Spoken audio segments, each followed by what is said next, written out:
Ing ngasta paduka. Panglimbang 5 menit dina Selasa Pon tanggal 30 Juni taun 2026. Kapethik saka Injil Matius bab 8 ayat 23 tekan ayat 17. Ing ngasta paduka Mbo pasrah jiwa raga, O Gusti pangreksa ambo. Paduka pangayomba, O Allah kang sunyata. O Gusti pangreksa ambo.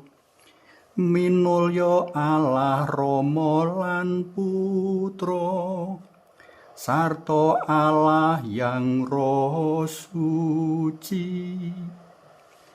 Ing ngasta paduka Mbo pasrah jiwa raga, O Gusti pangreksa ambo. Kidungan Cecala mujudake kidung cekak perangan saka rerangken ibadat wengi utawa ibadat kumplitorium kang saben wengi ndak dongakake sak komunitas. Para biarawan lan biarawati sak jagat mligine sarta para pendherek dalam Gusti kang lodang ing wektu sumrambahe akeh uga kang ndongakake sembayangan iki. Kanthi kidung mau para biarawan-biarawati mligine padha makili umat Allah kang ora lodang ndedonga wengi, asrah diri ing ngarsaning Allah Maha Rumeksa, amrih paring pangayoman sadawaning turu.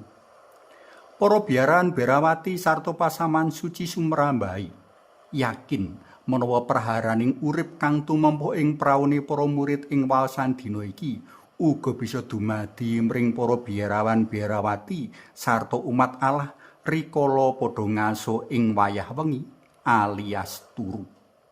Akeh prastawa-prastawa tan dinuga dinyana tumempuh rikala manungsa angler jroning turune. Lindhu gedhe kang gawe amblegi bangunan, banjir lan lemah longsor utawa gunung mledhos. Malah kepara sawetara taun kepungkur mbledhosi gunung Lewotobi Lanang ing Hokeng Flores Timur kono watune glundungi lan ngeblegi biara Suster SSPS. Apes Suster Nikolin Paju SSPS kang lagi ngaso wengi iku keblegan watu panas lan gedhe. Bejo bocah-bocah asrama wis panjenengane slametake sadurunge prastawa iki dumadi. Muga arwahe Suster Nikolin tinampa mulya langgeng ing pangayunan dalem Gusti. Amin. Para tresna lan kinasih asrah Gusti mujudake cara kang becik kanggo bisa ngrasakake tentrem jenjem jroning urip mligine jroning awake dhewe padha ngaso ing wayah wengi. Kaya Gusti Yesus ora mendel paring pitulung marang para murid rikala bebaya tumempuh. Kaya mengkono mau uga panjenengane tansah paring pangayoman. Kepara panjenengane bakal ngutus malaikat pamomong kanggo ngamping-ngampingi kita. Rikala dumadi prakara lan prastawa kang ora dikarepake sarta awake dhewe wis asrah diri marang panjenengane, mesti panjenengane uga ora bakal ninggalake wong-wong pitayane. Isih ana siji meneh paraga agung kang uga tansah njangkung ngamping-ngampingi lan ndongakake kita mligine rikala kita nembe ngaso Ibu Kenya Maria. Mula kalagokake uga kekidungan iki ing ngarsa pangayoman paduka kawula mlajar O Sinuci Ibuning Allah. Ing ngarsaning Sri Yesus Allah Putra sarta ing ngarsaning Sinuci Kenya Maria kita padha asrah pangaupan lan pitulungan saiki saben wanci lan rikala mati. Suwawi sami munjuk kunjung asma dalam Yang Rama Soyang Putra Tuwin Yang Roh Suci. Amin.